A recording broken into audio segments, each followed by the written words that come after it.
"You're a disgrace," my mom yelled, just because I refused to marry the man she picked for me. Then she slapped me and threw me out. I didn't say a word. 11 years later, they watched me step off a private jet, holding their granddaughter. And they stood there, completely speechless. 11 years ago, my own mother called me a disgrace, slapped me across the face, and threw me out of our home. Her unforgivable crime? I refused to marry the man she'd chosen for me. Tonight, I returned to that very same hometown on my private jet, with my 5-year-old daughter, Emma, by my side. The look on my parents' faces when they saw us step out of that car? Absolutely priceless. Growing up in the Turner household meant living under a microscope. My parents, Margaret and Robert Turner, weren't just conservative, they were controlling in a way that dictated every single aspect of my life. Our suburban home in Pennsylvania looked like something out of a magazine, manicured lawns, gleaming white windows. But inside those walls, it was a completely different story. My mother, Margaret, ruled with an iron fist, even while wearing her designer gloves. She was obsessed with appearances and social standing, and every decision she made revolved around how our family would be perceived. My father, Robert, a quiet accountant, rarely challenged her. He'd just nod along, sometimes throwing me apologetic glances when her criticism turned particularly harsh. A proper young lady doesn't question her mother's wisdom became her go-to line whenever I dared to show a hint of independence. By the time I was 15, these confrontations were an everyday occurrence. My crimes? Wanting to join the debate team instead of cotillion classes, getting a part-time job at a bookstore instead of volunteering at her country club charity events, or, heaven forbid, wearing jeans instead of the floral dresses she laid out for me. "You're embarrassing the family with these rebellious phases," she'd snap, her voice like a whip, yet somehow still managing to maintain that perfect smile. The Johnson's daughter never gives them this much trouble. Our dining room became a battleground of daily lectures about my posture, my grades, which were excellent, but never excellent enough, and how my attitude would ensure I'd never attract a quality husband. My father would just stare at his plate during these moments, occasionally muttering, "Listen to your mother, Samantha." His cowardice hurt more than her direct attacks. As my senior year of high school approached, the topic of my future husband became a constant refrain. My mother had been meticulously cultivating a relationship with the Wilsons, a new family in our community. Their son, Marcus, was 33, I was 18, recently divorced, and the heir to his father's real estate development company. He had the right pedigree, the right connections, and, according to my mother, was my perfect match. He's established, successful, and from a good family, she'd gush after their visits. "You should be flattered. He's shown interest in you." What my mother saw as interest, I recognized as something far more unsettling. The way Marcus looked at me during dinner parties made my skin crawl. His eyes would linger too long. His comments about me, blossoming into a beautiful young woman, were delivered with a smile that never quite reached his cold eyes. When he'd accidentally brush against me or place his hand on the small of my back, I felt sick to my stomach. Meanwhile, I had secret dreams of my own. I wanted to study business and marketing. Late at night, I'd research colleges with strong business programs, schools far away from Pennsylvania. I kept brochures hidden beneath my mattress like contraband. When college application season arrived, I applied to 7 schools without my parents' knowledge, using money I'd saved from babysitting to cover the fees. My acceptance letter from the University of California, Berkeley, arrived on a Tuesday. I hid it in my desk drawer, simultaneously elated and terrified. That same evening, my mother announced that the Wilsons would be joining us for dinner that weekend for a very special occasion. The knowing look she gave my father sent a chill down my spine. "We have such wonderful news," she told me, patting my hand in a rare display of affection. "You'll finally understand why I've been so hard on you all these years. Everything I've done has been to prepare you for this moment." As the week progressed, my mother was unusually pleasant, helping me pick an outfit for the dinner, even scheduling a hair salon appointment for me. Her sudden kindness only amplified my anxiety. The acceptance letter burned in my desk drawer like a live coal, representing everything I wanted versus everything that was being planned for me without my consent. The night before the dinner, I overheard my parents talking in hushed tones in their bedroom. "She's too young," my father said, showing a rare moment of backbone. "Nonsense," my mother replied. "I was 19 when we married. Besides, the Wilsons are offering a very generous arrangement. This connection will secure her future and help with your partnership track at the firm. Everyone wins." I backed away from their door, my heart pounding. They weren't just planning a marriage, they were negotiating a business transaction, and I was the commodity being sold. The dining room gleamed under the chandelier light that Saturday evening. Crystal glasses, our finest china, polished silver, my mother had spent all day preparing. I sat rigidly in my navy blue dress, hands folded in my lap to hide their trembling. The Wilsons arrived precisely at 7, Marcus trailing behind his parents with a smug confidence that made my stomach churn. He was objectively handsome, tall, with dark hair and features that photographed well for business magazines. But his practiced smile never reached his cold blue eyes. He carried a small velvet box, placing it beside his water glass, catching my eye with a wink that made me shudder internally. "Samantha," he greeted me, kissing my cheek and lingering too long. "You look absolutely stunning tonight." The dinner progressed with excruciating slowness. Business talk dominated the conversation, with occasional references to the future and joining our families that made the food taste like ash in my mouth. My mother beamed throughout the meal, while my father occasionally glanced at me with what almost looked like regret. After dessert, Mr. Wilson clinked his glass. "I believe we should get to the real purpose of this evening." My mother nodded enthusiastically while Marcus stood and moved to my side of the table. The room seemed to tilt as he dropped to one knee beside my chair. "Samantha Turner," he announced, opening the velvet box to reveal a diamond ring that looked oppressively large. "Would you do me the honor of becoming my wife?" The silence that followed felt endless. Everyone stared at me expectantly. My mother with barely contained excitement, my father with resignation, the Wilsons with confident smiles. Marcus's expression was not of love or even affection, but of someone closing a successful business deal. "I need some air," I managed to say, rising from my chair. "Excuse me for a moment." I fled to the back porch, gulping the cool evening air. Footsteps followed me, and I turned to find Marcus standing there, his expression now irritated. "That wasn't the response I was expecting," he said, crossing his arms. "I'm sorry, but this is all very sudden," I replied, trying to keep my voice steady. "We barely know each other." He laughed, a sound without warmth. "Don't be naive, Samantha. This arrangement has been in the works for months. Your mother assured me you were on board." "Arrangement?" The word hung between us like a slap. "Yes, arrangement. My father is helping yours make partner. Your mother gets the social standing she's always wanted, and I get a young, beautiful wife who can give me children and host company events." He reached out to touch my face. "You'll have a comfortable life. Many women would be grateful for such an opportunity." I stepped back from his touch. "And what if I want a career? An education? A say in my own future?" His expression hardened. "My wife won't need to work. As for education, a few cooking classes might be beneficial, but otherwise unnecessary. And your future?" He gestured to the ring box. "I am your future." I stared at him, finally seeing with complete clarity what my life would become if I accepted. A decorative possession, carefully managed and controlled. My dreams discarded in favor of his requirements. "No," I said, the word feeling like freedom on my lips. "I won't marry you." Marcus's face flushed with anger. "You'll regret this," he hissed, before storming back inside. I gave myself a moment to breathe before following. When I re-entered the dining room, the atmosphere had transformed. The Wilsons were gathering their coats, Mrs. Wilson whispering furiously to my mother, while Mr. Wilson glared in my direction. My father stood awkwardly by the doorway, looking anywhere but at me. Once the front door closed behind our guests, my mother rounded on me. "What have you done?" she demanded, her voice shaking with rage. "Do you have any idea what you've just thrown away?" "I've saved myself from a lifetime of misery," I answered, a strange calm settling over me. "I won't marry a man who sees me as property." "Property?" she scoffed. "You ungrateful child. Marcus Wilson is one of the most eligible bachelors in the state. He would have given you security, status, everything I've worked to prepare you for. I don't want those things if they come at the cost of my freedom." My mother's face contorted with fury. "This is about those college applications, isn't it? Did you think I wouldn't find them?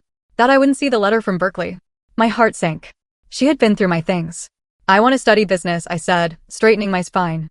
"I want to build my own life." "You're a disgrace," she shouted, her perfect composure finally shattering.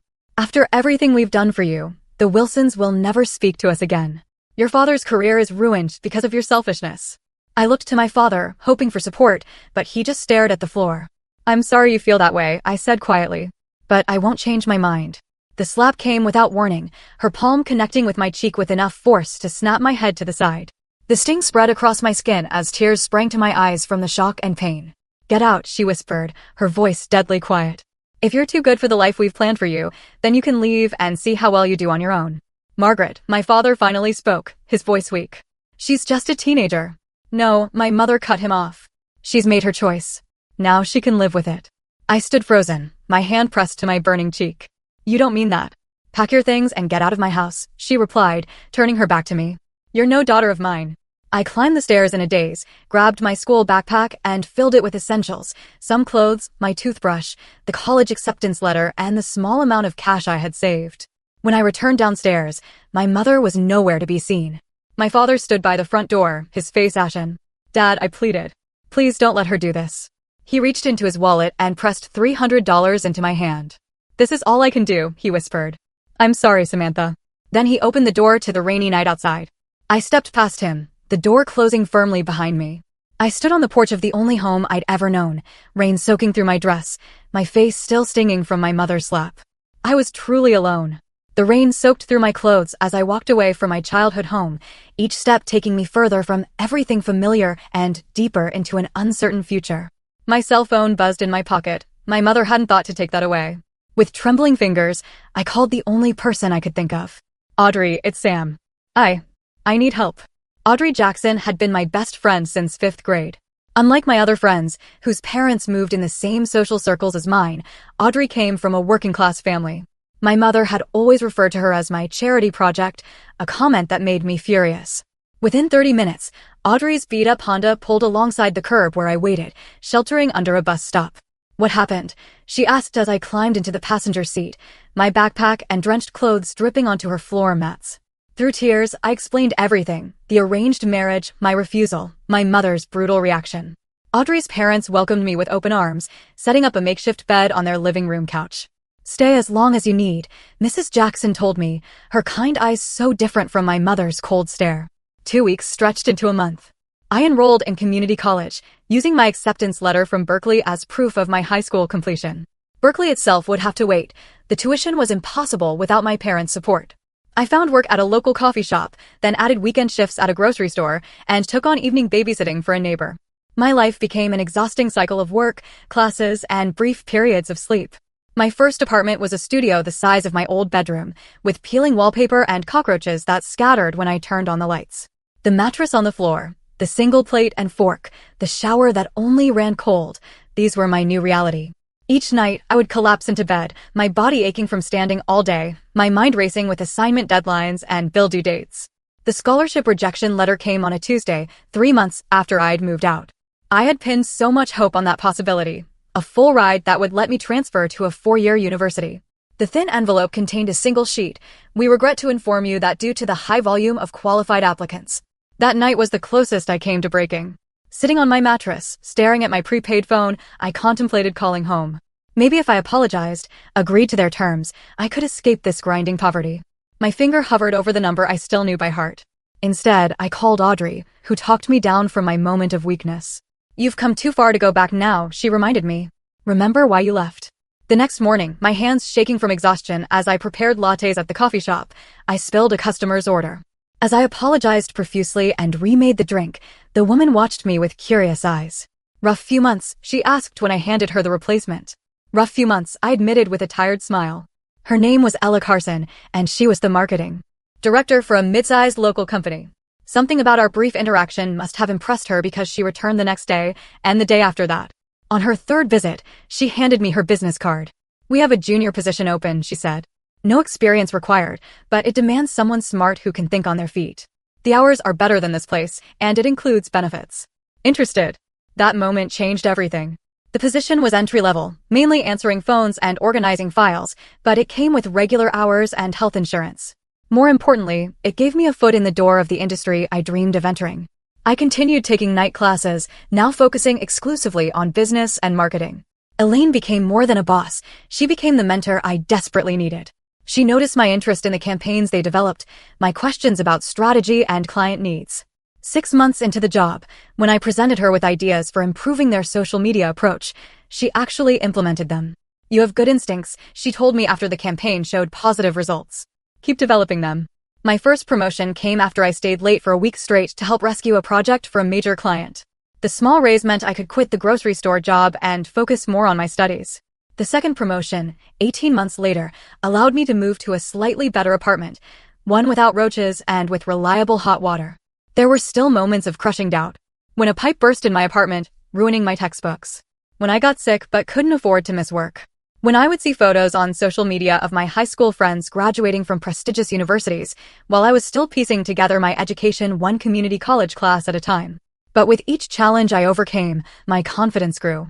The scared 18-year-old who had stood in the rain that night was transforming into someone stronger. someone who solved her own problems and charted her own course. The memory of my mother's slap and my father's silence still hurt, but it no longer had the power to break me. 3 years after being thrown out, I completed my associate's degree. Elaine took me to dinner to celebrate, ordering champagne despite my protests that I couldn't afford to split such an expensive bill. My treat, she insisted. Besides, I have an ulterior motive. She proceeded to outline a new position she had created specifically for me, a role that would give me more responsibility and creative input in their campaigns. The salary she mentioned made me choke on my champagne. "You've earned this," she said, sliding the official offer letter across the table. "And I have a feeling this is just the beginning for you, Samantha Turner." That night, looking at the offer letter on my small kitchen table, I allowed myself to really believe for the first time that I wasn't just surviving anymore. I was building something. The path forward still held challenges, but for the first time since that rainy night, the future looked bright with possibility, rather than daunting with obstacles. And I had done it all without crawling back to beg forgiveness for the crime of wanting to control my own destiny. Years and countless late nights after being kicked out, I stood in an auditorium wearing a cap and gown, waiting to receive my bachelor's degree in business administration. I had completed my 4-year degree while working full-time, transferring my community college credits and taking night and weekend classes. The path had been longer than traditional students, but I had done it debt-free and with real-world experience already on my resume. In the audience, Elaine cheered loudly as I crossed the stage. My parents' seats remained empty. I hadn't invited them. Some wounds were still too raw, too deep to bridge. 2 weeks after graduation, Elaine called me into her office and closed the door, her expression unreadable. "I've been watching you develop for years now," she began. "And I've come to a difficult conclusion." My stomach dropped, assuming the worst. "You've outgrown us," she continued. "Your ideas are bigger than what we can implement here. You need to start your own company."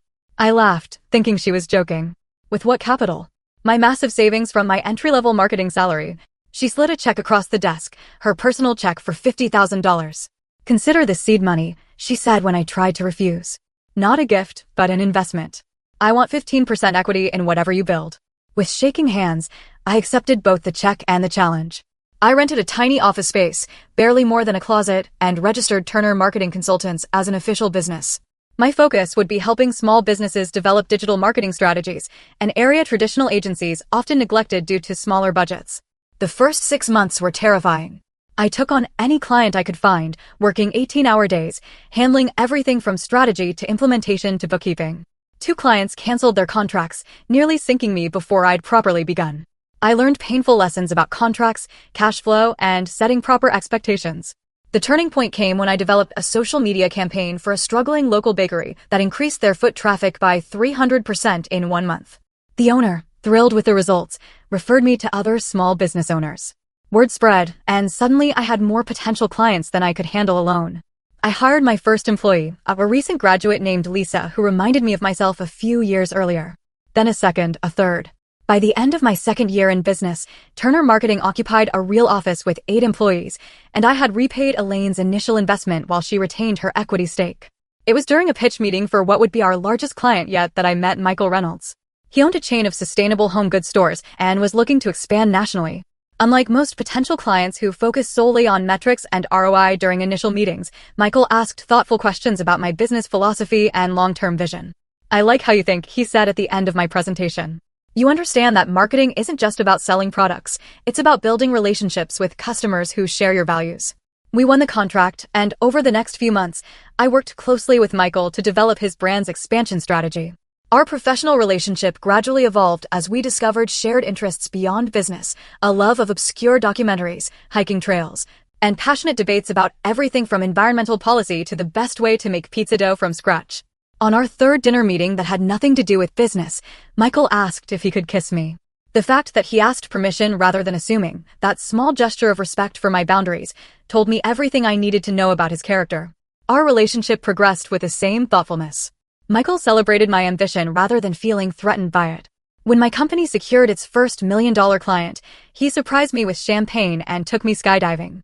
Something I'd mentioned wanting to try someday when I had time. "Life's too short to keep putting off the things that scare and excite you," he said as we plummeted through the air, his hand gripping mine. 2 years into our relationship, I discovered I was pregnant. The timing wasn't planned. My company was in the middle of opening a 2nd office in Chicago, and Michael was negotiating to take his business national.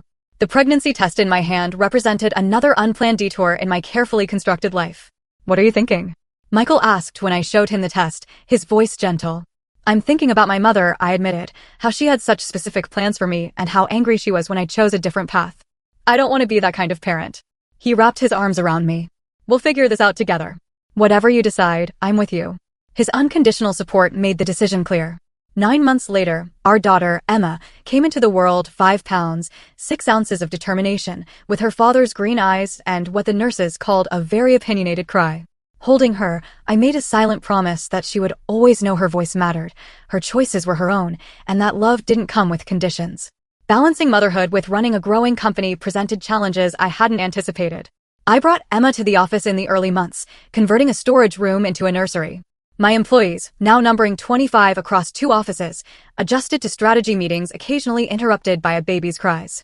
Michael took on more flexible hours with his business to share parenting responsibilities equally. When Emma was 2, Michael proposed during a normal Tuesday evening at home, after we'd put her to bed and were washing dishes side by side. I don't need a big wedding or a diamond ring, he said, presenting a simple band. I just want us to be a family officially. We married in a small ceremony with only our closest friends. Elaine was my matron of honor. Audrey flew in from Seattle, where she now worked as a nurse. Emma toddled down the aisle, dropping flower petals, occasionally stopping to eat them. Standing beside Michael as we exchanged vows, I reflected on how different this marriage was from the one my mother had tried to force upon me. This union was built on mutual respect, shared values, and genuine love, everything the arrangement with Marcus had lacked. By Emma's 5th birthday, Turner Marketing had grown to 3 offices nationwide, with over 70 employees. We'd been featured in Business Insider as one of the fastest-growing women-led companies in the country.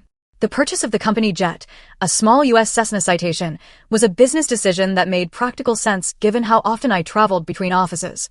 But it also represented a milestone I could never have imagined when I stood in the rain with only a backpack of belongings. Through all this growth and change, I had maintained my vow of no contact with my parents. I occasionally heard updates through mutual acquaintances. My father had made partner at his firm. My mother was still active in the same social circles. I wondered sometimes if they ever regretted their ultimatum, if they ever thought about the daughter they had cast out for wanting to choose her own path. I had almost convinced myself that chapter of my life was permanently closed when a distant cousin reached out via email to let me know my father had undergone emergency heart surgery. The message was brief, with no request for a response or visit, just information passed along because she thought I should know. That night, after tucking Emma into bed, I sat on our patio looking at the stars. What's on your mind? Michael asked, joining me with 2 glasses of wine. My father could have died, I said quietly. And I wouldn't have known until after the fact. Does that bother you? I considered the question carefully. Yes. Not because I'm ready to forgive them, but because there's an empty hole in their lives they don't even know about, and maybe an unresolved wound in mine I've been ignoring. The next morning, I made 2 decisions. First, Turner Marketing would open its next office in my hometown, creating jobs and establishing my professional presence there. Second, after 11 years of silence, it was time to face my parents. Not for their sake, but for my own peace of mind and for Emma, who deserved the chance to know her grandparents if they could prove themselves worthy of her. Mommy, why don't I have grandparents like Zoe? Emma asked one evening as I tucked her into bed. At 5 years old, her questions had become increasingly difficult to deflect with simple answers. Her best friend, Zoe, often talked about weekends spent with doting grandparents who spoiled her with ice cream and trips to the zoo. I sat on the edge of her bed, smoothing her dark curls away from her forehead. You have Grandma Elaine, I reminded her, referring to my mentor who had become a surrogate grandmother figure. Emma scrunched her nose. But Zoe has 4 grandparents. Where are your mommy and daddy? The innocent question landed like a punch to the gut.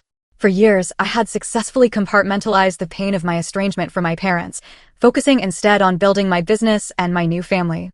But through Emma's eyes, the absence took on a new dimension. They live far away, I said finally, the partial truth easier than explaining the full complexity of adult relationships to a 5-year-old. Can we visit them sometime? Her wide green eyes, so like Michael's, looked up at me with simple curiosity. Maybe someday, sweetheart. Time for sleep now. As I closed her bedroom door, Michael was waiting in the hallway, having overheard the conversation. You knew this day would come, he said gently as we walked to the living room. I thought I'd have better answers prepared. I sank onto the couch, suddenly exhausted. How do I explain to her that her grandparents threw me out because I wouldn't marry a man they chose? That they've never even tried to contact me in all these years? Michael sat beside me, taking my hand. Maybe you don't have to explain it yet. But maybe it's time to consider whether this complete separation is still what you want. I had been so certain of my decision to keep my parents out of my life. The hurt they had caused ran deep, the betrayal fundamental. But Emma's question had cracked open a door I'd kept firmly shut. The next morning, I received an email from a distant cousin I hadn't spoken to in years. "I'm not sure if you keep up with family news," she wrote, "but I thought you should know your father had emergency bypass surgery last week. He's recovering, but it was serious. Just thought you'd want to know." I stared at the screen, a complex mixture of emotions washing over me. The father who had stood silently by while my mother threw me out had nearly died, and I wouldn't have known if not for this casual email. Despite everything, the news affected me more deeply than I expected. Later that week, during a strategic planning meeting for Turner Marketing's expansion, our head of operations presented several potential locations for our next office. "The analytics suggest either Denver or returning to your roots in Pennsylvania," she concluded. The Pennsylvania location actually shows slightly better numbers due to lower operating costs and an untapped market for our services. The synchronicity felt too significant to ignore. Our business was ready to expand. Emma was asking about her grandparents. And now, news of my father's health crisis, all pointing toward a return to the place I had fled 11 years ago. That evening, I researched my parents online, something I had deliberately avoided doing for years. My father's accounting firm had a professional photo of him on their website. He looked older, grayer, with deep lines around his eyes I didn't remember. My mother appeared in local news coverage of charity events, still impeccably dressed, still the picture of social propriety. Their house, my childhood home, was the same, at least from the Google Street View image I found. More surprising was what I discovered about Marcus Wilson, the man I was supposed to marry. A local news article from 5 years ago detailed his arrest for domestic violence against his wife. The charges were later reduced in a plea deal, but the incident had apparently cost him his position at his father's company. I felt a chill reading the article, thinking of how close I had come to that fate. "I've made a decision," I told Michael that night. "We're going to open the Pennsylvania office, and I'm going to oversee the launch personally. I think it's time Emma met her grandparents." Michael studied my face. "Are you sure you're ready for that?" "No," I admitted. "But I'm not doing it for me. I'm doing it for Emma, and maybe a little bit for the 18-year-old girl who deserved better than what she got." Over the next month, we prepared for the trip. I deliberately didn't announce our arrival to my parents. I wanted the element of surprise. I needed to see their genuine reaction when I appeared on their doorstep after 11 years. Perhaps it was petty, but I also wanted them to see what I had accomplished without their support or approval. I found myself obsessively checking details: the itinerary, Emma's outfits, the hotel reservations, the meetings scheduled with local business contacts. Michael gently pointed out that my perfectionism was reaching new heights. "You know you don't have to impress them, right?" he said as he watched me try on the 5th business suit for our arrival. "You've built an amazing life. If they can't see that, it's their loss." The night before our departure, I tucked Emma into bed and tried to prepare her for the meeting. "Remember those grandparents you asked about? We're going to visit them tomorrow." Her eyes widened with excitement. "Really? Will they have cookies like Grandma Elaine?" I smiled at her simple expectations. "I don't know, sweetheart. I haven't seen them in a very long time." "Why not?" Her directness, as always, cut straight to the heart of the matter. Sometimes grown-ups disagree about important things, and they need time apart to figure things out. She considered this with the seriousness only a 5-year-old can muster. "Are you scared to see them?" Her perception startled me. "A little bit," I admitted. She nodded sagely. "That's okay, Mommy. I hold your hand when I'm scared." The next morning, we boarded the company jet, a small Cessna Citation that served as both a practical business tool and the most visible symbol of how far I'd come. Emma was beside herself with excitement about flying on our very own airplane, while I tried to quiet the nervous flutter in my stomach. As we approached the small regional airport nearest my hometown, I gazed out the window at the familiar landscape, the rolling hills, the patchwork of farms and suburbs, the river winding through it all. It looked exactly the same, yet I was returning a completely different person than the one who had left. "We're beginning our descent," the pilot announced over the intercom. "Welcome to Pennsylvania, Miss Turner." I took a deep breath and squeezed Emma's small hand in mine. "Here we go," I whispered, as much to myself as to her. The rental car company had a sleek black Audi waiting for us at the small regional airport, a far cry from the bus I had taken the last time I left this town. Emma bounced excitedly in her car seat as we drove through familiar streets that felt both unchanged and strangely smaller than I remembered. Michael sat beside me, occasionally squeezing my hand when he sensed my tension rising. "Are you sure you don't want me to come with you to meet them first?" he asked as we checked into our hotel. I shook my head. "This is something I need to do myself. Besides, Emma will be buffer enough."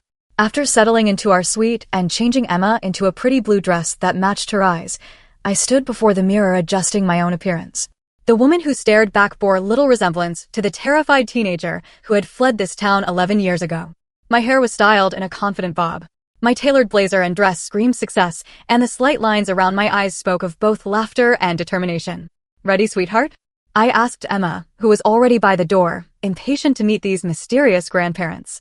The drive to my childhood home took exactly 12 minutes, a journey that spanned a lifetime in my mind.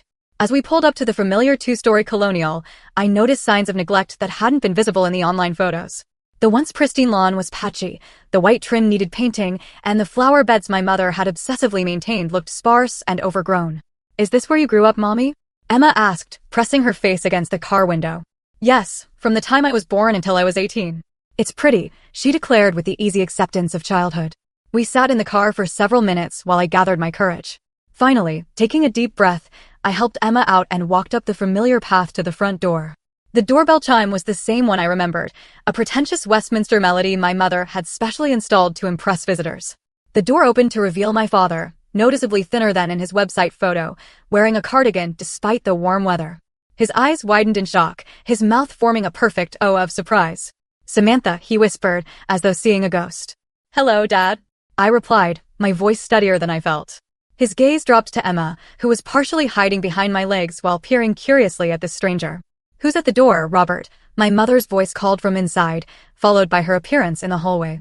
She froze mid-step when she saw me, her hand flying to her throat. "I thought it was time for a visit," I said into the silence. "And for you to meet your granddaughter." At the word granddaughter, my mother's knees seemed to buckle slightly.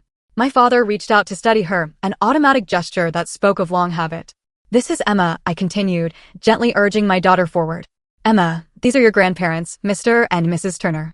Emma, suddenly shy, pressed closer to me but offered a small wave. Would you like to come in?" My father finally managed, stepping back from the doorway. The interior of the house was like stepping into a time capsule. The same formal furniture, the same floral arrangements, the same family photos on the wall, though I noticed my graduation portrait was conspicuously absent.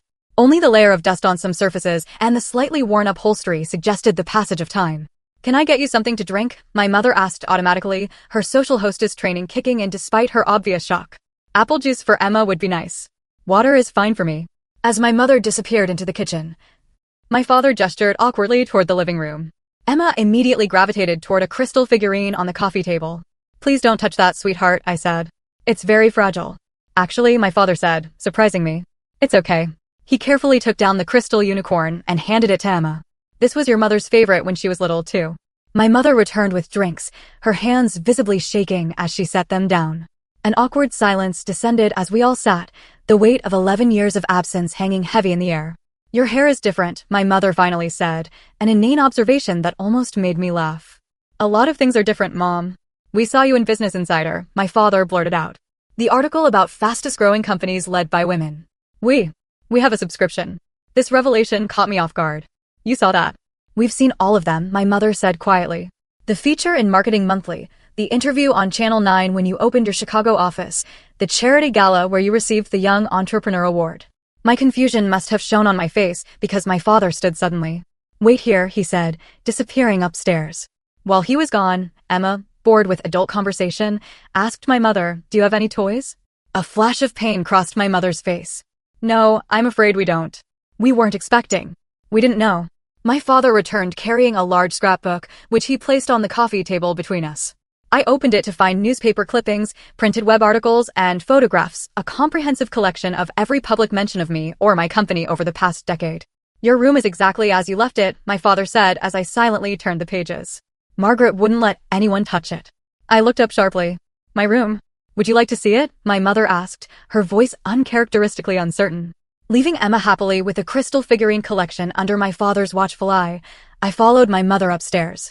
The door to my bedroom still had the same keep out sign I had taped there at 15. When she opened it, I gasped softly. It was indeed exactly as I had left it. The blue comforter still rumpled from my last morning there, books stacked on the desk, even a half-finished glass of water on the nightstand. It was as though my mother had preserved it like a museum exhibit, a monument to the daughter who had vanished. "Why?" I asked, turning to her. She smoothed her hands over her skirt, a nervous gesture I'd never seen from her before.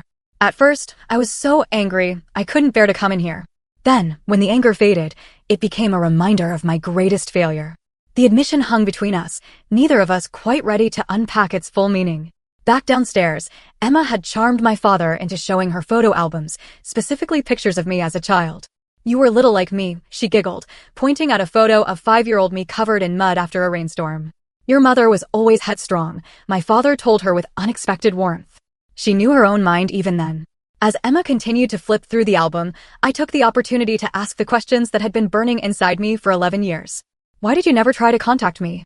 "Not once in all this time." My parents exchanged glances. "We didn't think you would want to hear from us," my father admitted. "After what happened, Margaret was." He hesitated, looking at my mother. "She was not in a good place for a long time after you left." My mother's perfect posture sagged slightly. "I was wrong," she said, the words clearly difficult for her. "About Marcus. About everything." "What do you mean? Did you know he was arrested?" my father asked, for hitting his wife. I nodded. "I saw the news article." "When we heard about that, it was like a physical blow," my mother said, realizing what we had tried to push you into. "What could have happened to you? By then you were already building your company." My father continued, "You seem to be doing so well without us. We thought reaching out might just reopen old wounds." The conversation was interrupted by Emma's stomach growling audibly. "I'm hungry, Mommy," she announced. "We could order something," my father suggested eagerly. "Or there's that Italian place downtown you used to like." I checked my watch. "Actually, we should get back to the hotel. Michael will be wondering where we are." "Michael?" my mother asked. "Emma's father. My husband." Their expressions registered another shock. They hadn't known I was married. Perhaps you could all come for dinner tomorrow?" my mother suggested hesitantly. "We'd like to meet him." I considered the invitation, studying both their faces. My mother looked older than her years, the perfect facade of my childhood cracked to reveal the insecure woman beneath. My father seemed diminished somehow, his confident accountant's demeanor replaced by a tentative hopefulness. "We'll see," I said, not yet ready to commit. "There's something else I need to know first. Are you having financial problems?" They both stiffened. "Why would you ask that?" my mother responded defensively. "The house needs maintenance. Dad looks like he's lost weight. And I know healthcare isn't cheap, especially after heart surgery." My father sighed deeply. "The firm downsized 3 years ago. I wasn't let go, but my partnership track evaporated. And yes, the medical bills have been challenging." "We're managing," my mother added quickly, pride still evident in her voice. As I gathered Emma's things and prepared to leave, I made a decision. "I'm opening a branch office here," I told them. "We'll be hiring local staff. Dad, you're good with numbers and client relations. If you're interested, I could use someone with your experience." The offer hung in the air. Not charity, but an opportunity, a first step towards something new. That evening at our hotel, I recounted the visit to Michael over dinner while Emma colored nearby. "They kept a scrapbook of everything I've done," I said, still processing the revelation. "All these years, I thought they'd washed their hands of me." "People are complicated," Michael replied. "They can be wrong, even terribly wrong, and still love their child." "I don't know if I can forgive them yet," I admitted, especially my mother. "Forgiveness doesn't have to happen all at once," he said wisely. "It can be a process. The question is whether you want to start that process." I looked over at Emma, happily absorbed in her coloring book, unaware of the complex adult emotions swirling around her existence. "I think for her sake, I do." The following evening, we returned to my parents' house for dinner, Michael, Emma, and me. My mother had clearly spent the day cooking. The dining room table was laden with all my childhood favorites. My father nervously shook Michael's hand, his eyes registering approval of my husband's firm grip and direct gaze. "We've prepared the good china," my mother announced, her voice betraying her anxiety. "Actually," I interjected, "let's use the everyday dishes. With a 5-year-old, it's safer." The small rebellion, changing my mother's careful plans, hung in the air momentarily before she nodded. "Of course, you're right." That simple acquiescence, so unlike the controlling mother of my youth, spoke volumes about how our dynamics had shifted. I was no longer the powerless teenager. I was an adult making reasonable requests that she now had to consider. Dinner conversation remained carefully polite, skating around the deeper issues still unresolved between us. Emma, oblivious to the undercurrents, charmed her grandparents with stories about her kindergarten adventures and her favorite stuffed animals waiting back home. "She's remarkable," my father said, watching Emma demonstrate how she could count to 100. "You've done a wonderful job with her." "We have," I corrected gently, taking Michael's hand. "We're equal partners in parenting, just like we are in everything else." My mother's eyes flickered between Michael and me, observing our easy rapport with something like wistfulness. After Emma had been tucked into bed in the guest room upstairs, the 4 adults gathered in the living room for the conversation we couldn't have in front of her. "I'd like to establish some ground rules," I began, my business negotiation skills serving me well in this personal arena. "If we're going to have any relationship moving forward, I need certain boundaries respected." My parents nodded, my father leaning forward attentively while my mother clasped her hands tightly in her lap. First, Emma is being raised to make her own choices. You will never pressure her about who she should be or what she should do with her life. Of course, my father agreed immediately. Second, Michael and I make decisions about our family as equals. Our marriage is a partnership, not a hierarchy. My mother's lips thinned slightly, but she nodded.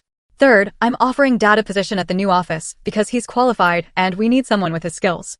It's not charity, and it comes with the same expectations I have for all my employees. I understand, my father said, sitting straighter. And I appreciate the opportunity. I won't disappoint you. The formality of our interaction gradually softened as Michael shared stories about our life together, carefully highlighting my accomplishments without rubbing my parents' faces in what they had missed. By the end of the evening, we had agreed to regular video calls with Emma and monthly dinners when I was in town overseeing the new office. As we prepared to leave, my father pulled me aside. Samantha, he began, his voice breaking slightly. I need to say this. I failed you. When we threw you out, I should have stood up for you. I was a coward, and I've regretted it every day since. The apology I had waited 11 years to hear washed over me, releasing something tight and painful I had carried for too long. Thank you for saying that, I replied, my own voice unsteady. My mother's apology came later, and with more difficulty. 3 months after our initial reunion, during a tense dinner where she had made several passive-aggressive comments about Emma's undisciplined behavior, I finally confronted her directly. Mom, if this relationship is going to work, you need to acknowledge what happened and take responsibility for your part in it. She stiffened, the old defenses rising. I've already said I was wrong about Marcus. That's not enough, I pressed. You threw your 18-year-old daughter out into the night with nowhere to go because she wouldn't follow your life plan. You need to understand how deeply that hurt me and how it might never fully heal. The silence stretched between us until Michael gently took Emma outside to look at the stars, giving us privacy. When my mother finally spoke, her voice was different, stripped of its usual polish and pretense. I was terrified, she admitted. I thought I was protecting you from making mistakes, from having the hard life I had before I married your father. I thought I knew best. She looked up, tears in her eyes. I was so wrong, Samantha. And I'm so sorry for the pain I caused you. It wasn't a perfect apology, but it was genuine. Perhaps the first completely honest conversation we had ever had. The months that followed brought gradual changes. My father thrived in his position at Turner Marketing, his financial expertise and client relationship skills making him a valuable team member. My mother volunteered to help with Emma when we were in town, slowly learning to respect the parenting boundaries Michael and I established. I suggested they consider family therapy, and surprisingly, they agreed. The sessions revealed generational patterns I hadn't known about, my mother's own strict upbringing, my father's childhood with an alcoholic parent. Understanding the roots of their behavior didn't excuse it, but helped explain the damaged people behind the polished facade they had presented to the world. 1 year after our reunion, we gathered for Emma's 6th birthday, not at my parents' house, but at a local park where Emma could play freely without worrying about breaking precious objects. Watching my daughter show my father how to properly swing across the monkey bars, his suit pants getting dusty as he awkwardly followed her instructions, I felt a bittersweet contentment. Penny for your thoughts? Michael said, joining me on the bench. I was just thinking about the difference between the family I grew up in and the one we've created, I replied. Bad cycles can be broken. Later, as we cut the birthday cake, my mother snapped a photo of the 4 of us, Michael, Emma, me, and my father. Let me take another, she insisted. Samantha, you weren't smiling properly. I felt the old tension rise at her criticism, but then she surprised me by adding, or don't smile if you don't want to. It's your choice. The photo will be beautiful either way. It was a small moment, but it represented a massive shift in our relationship. Her recognition of my autonomy, even in something as minor as how I posed for a photograph. That night, after Emma was asleep in the hotel room, I scrolled through the day's photos, pausing on one that captured all 5 of us together. It wasn't a perfect family portrait. Emma was mid-laugh. My father was looking at her instead of the camera. My mother's smile seemed uncertain, and Michael and I had been caught exchanging a private glance. Yet, in its imperfection, it was honest in a way that carefully posed portraits of my childhood never had been. My journey from that rainy night 11 years ago to this moment had been filled with struggles and triumphs neither my 18-year-old self nor my controlling mother could have imagined. The wounds of the past hadn't completely healed. Perhaps they never would. But they had transformed into something different, wisdom, strength, and the determination to create a better pattern for my own daughter. The true success story wasn't the private jet or the thriving business. It was the freedom I had fought for, the right to chart my own course, make my own mistakes, and build a life based on mutual respect rather than control. It was the knowledge that Emma would grow up understanding her voice mattered and her choices were her own. And that was worth every hardship I had endured along the way. What would you have done in my situation? Would you have tried to reconnect with family that hurt you, or kept that chapter of your life firmly closed? I'd love to hear your thoughts in the comments below. If this story resonated with you, please like and subscribe to hear more journeys of resilience and self-discovery. And if you know someone who might need to hear that standing up for themselves is worth it, share this video with them. Thank you for listening to my story. And remember, your life is yours to define, no one else's. Video Deep Research Canvas Image.